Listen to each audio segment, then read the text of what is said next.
Hey friends, Irene Lyon here. Welcome to this video, to this channel, and to this entire world of healing, trauma, nervous system health, and all things neuroplasticity. I'm gonna riff on a topic today, give you some ideas, give you some examples. One of the ways that I get ideas for these videos, it could be a question that you have.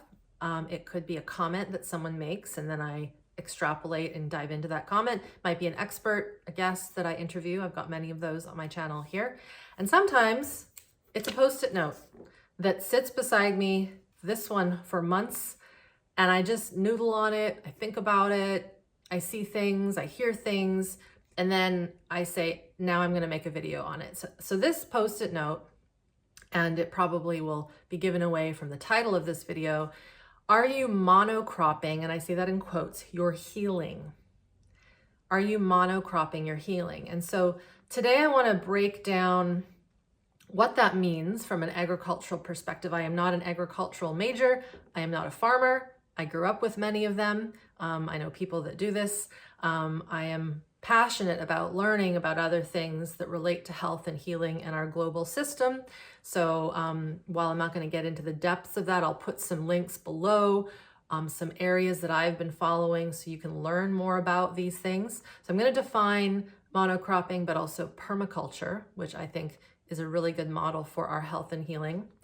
And I'm also going to give you some examples about how I have seen people monocrop, and again, I say that with quotes, their health, and how that can stagnate our growth and our differentiation as human beings and our healing, etc.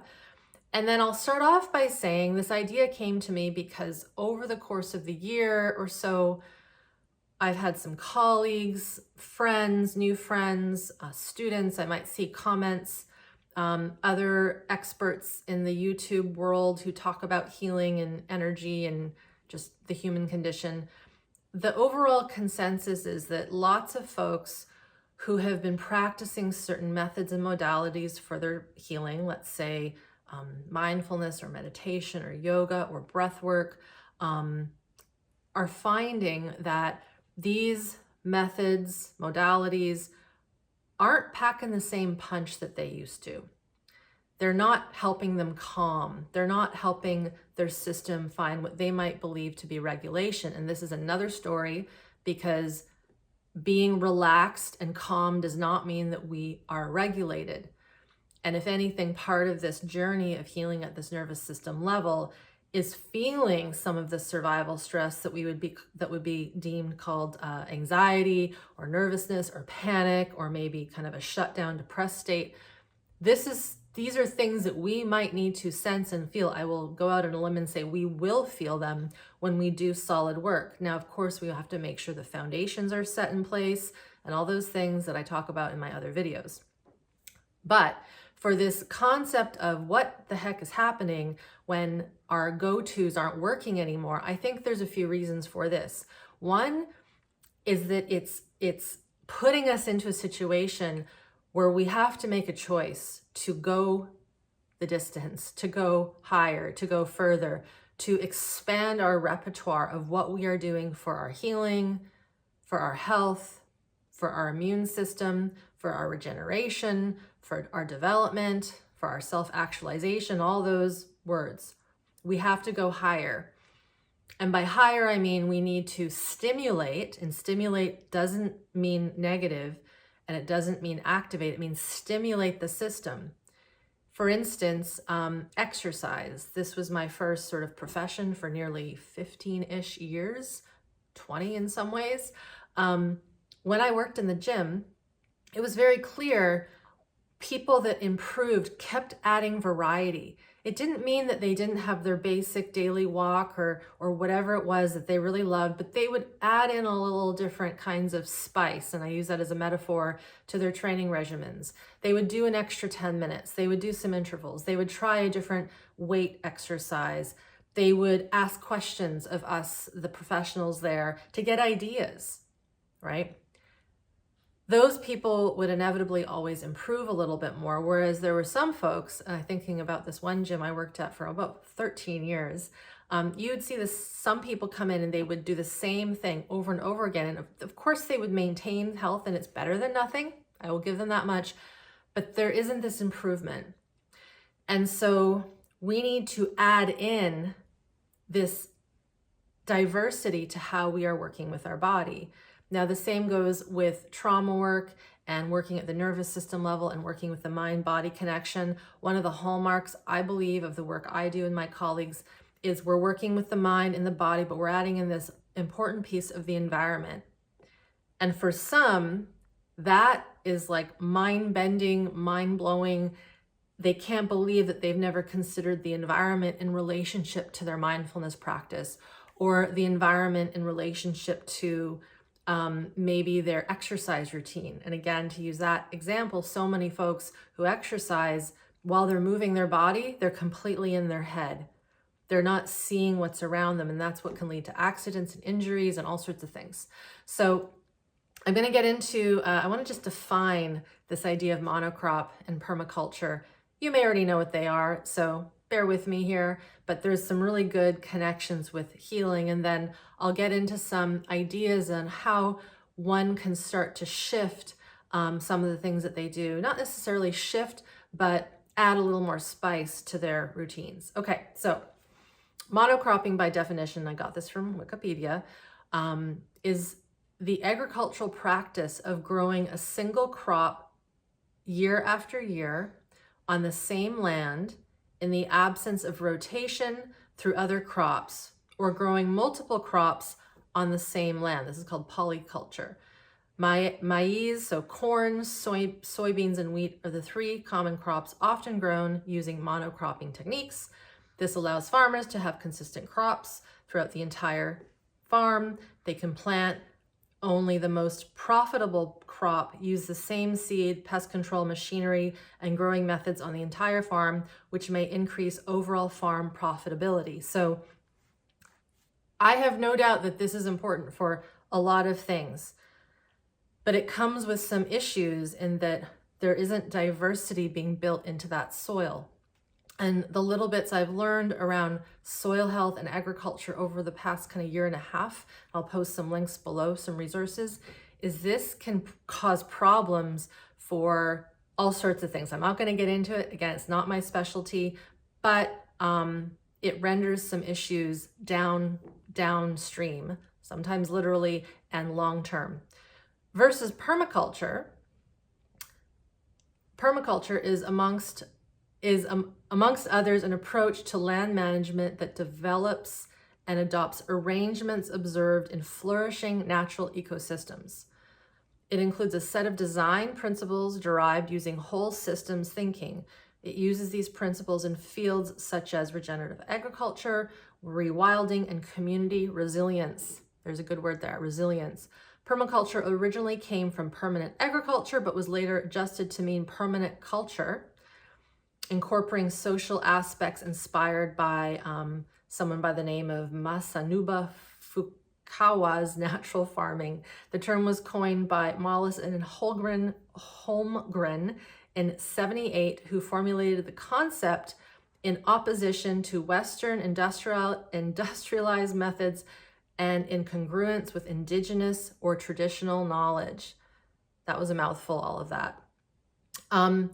So for me, when I read the definition of permaculture, and of course that's one definition, but that's the gist of it, this brings in a holistic idea of how we farm, how we produce food, how we manage an ecosystem.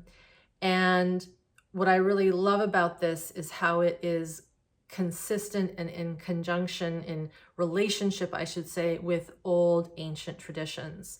And if we now put this back to the human system, one of the hallmarks of nervous system work and healing trauma and getting back into this somatic body and how we connect with the environment is we're returning our system back to what originally it was designed for, which was to be holistic, to be connected to the land, to the elements, to our emotions, to all of the somatic experiences in our body, to our intuition, to our gut, to our heart, to our breath, to our movement. If we think about that monocropping definition, it's kind of the epitome of industrialized society where we're just focused on one thing. And then we go and then we do our mindfulness work at the end of the day. And then we do our exercise at the end of the day. And then we get our nature at the end of the week. And everything is kind of compartmentalized into these places and spaces, as opposed to talking, writing, being with people, being outside, and always being connected to the resilience of our body 24/7. As some of you know, if you've been following me, when we've had a lot of traumas in our past, a lot of adversity, a lot of stored survival stress, which is the focus of pretty much all my other videos, most of my videos, it pulls us out of that natural resilience. We might be super, super intellectual, but we have no concept that we have this body. Or we might be so intensely connected to the body because we're oversensitized that we can't even think straight, or we can't connect to the environment, or we can't connect to people. Or people have been the reason why we've become so scared and unsafe and traumatized. And therefore, our birthright, which is to be connected to humans and other living creatures, is terrifying. And so we cut ourselves off from society. We have a problem with these scenarios I've mentioned. And so if we turn this back to this idea of monocropping our healing, I do think that sometimes when someone is starting out, yeah, they're going to just focus on one thing. Just like when I was early in my career, I was just focusing on the movement and the exercise part. And then I was focusing on the Feldenkrais part, which was more the connection with the mind, body, and environment. And then I was focusing on the somatic experiencing trauma pieces. And then I got into more early trauma pieces. And then I brought them all together while still continuing to connect with my body, exercise, eat well. I've done a video recently on my health regimen that outlines the multitudes of things that I do. But I'm kind of circling them. I'm not just doing one for a month usually, and then another for a month, or one just for a whole year, and then I forget about everything else. There is this cycling, this sort of permaculture idea of having diversity within the routine, the regimen, the healing practices. I think that when we can see the human system in this more holistic, bird's eye view from far above, we start to shift how we see the timing, the urgency. We become more able to look at the bigger picture, to take our time. What I see, or what I saw, I should say, in the fitness world when I was working in that area, and which is one of the reasons I got out of it, even though I'm into fitness myself and I advocate it for everyone, was people were so survival based on their routines. It always would happen around New Year's resolution time. Everyone just was really serious. They would be serious for a month, and then slowly it would, like clockwork, dwindle by the time March came around, for example. And I see that sometimes with healing methodologies where we get really gung-ho and in it. And then when things get a little hard, we might keep doing the things that are really easy, and we won't push ourselves a little bit. Now, of course, we need to push ourselves within reason. We have to push ourselves with foundation and safety. We don't want to go into massive cathartic practices and exposure therapy and then blow ourselves out of the water. But we need to inch forward a little bit. We need to add diversity to our healing regimens. We need to add a little bit of stimulation, and that means just added positive stress so that we can grow a little bit in our nervous system capacity towards positive neuroplasticity. So for instance, if you are someone, here's one example, who has done some of the orienting practices that I offer. And if you don't know what those are, I'll put some links below so you can learn about orienting, defensive, and exploratory, and how we want to bring this back into our repertoire. We might be really good at, say, orienting in the comfort of our own home. And that's great. But we need to be able to, I believe, orient outdoors when we're driving, when we're in the grocery store, when we're connected with a stressful situation. If we only just orient when we're safe, we're not going to test the waters a little bit. Hope that makes sense. If you are someone that does a fitness routine, again, I mentioned this a second ago, we want to make sure that we're pushing ourselves a little bit so that we grow capacity, so that the muscles, the heart, the breath, the joints, the tissues continue to get stronger and get challenged. The more we can add in this diverse training and this resiliency to our system, we maybe consciously or unconsciously or subconsciously, we start to risk a bit more in a positive way. We start to know, oh, I guess I could go on that boat, or I could go up on that mountain. I know I'm going to have more strength. I know I'm not going to fall off, the trail because I have more capacity to be in my ankles. Or let's just say, to go back to the orienting response, to go back to a more nervous system based practice, let's say you've practiced a bit more orienting in a busy space where it's a little more higher stress. That might give you the capacity to go somewhere that normally you've been afraid to go, or go into a situation that has in the past maybe been terrifying, but you really want to because you want to meet that person or do that thing. So to go back and kind of reel back to this idea of monocropping our healing, everyone's going to be different. Depending on where you are on your journey, you may need to monocrop, air quotes, monocrop what you're doing and just focus on one thing. But I am here to say you'll have to watch and listen to yourself to see when you get a little comfortable, when you get a little too comfy in that one method, and you notice that there hasn't been any spark in your curiosity, there hasn't been any positive stress. And that is a good way to know, okay, maybe I need to add in something else. Maybe I do need to try that class, whatever it might be. It doesn't even have to be mind-body based. It could be an art class or a music class or a singing lesson, or maybe reading a book that you've been wanting to, but for whatever reason, it just seems too daunting. It can also be cerebral, so it doesn't have to just be in the healing realms. But we humans, we are so complex. We have this higher brain that is super powerful. Then we have this somatic sense that is super powerful. Then we have this connection to the world around us that is even more amazing. And then, of course, for those of you that believe in the soul and those elements, there's also those pieces, those more energetic pieces, the things that we can't really see, very Star Warsy, right? The force that's all around us. I have found for myself that as I've become more masterful in my body, in my physiology, in my ability to track my emotions and sensations, I think I'm doing pretty good right now. I am getting more connected to things that are invisible, and not in a woo-woo way. It's just naturally happening. And so I'm seeking out other mentors. I've introduced Chris Durkees to you a few times. He is someone who works in that soul spirit realm. And so we want to, I believe, be excited about our healing when it gets dull and when it gets boring and it feels like a chore.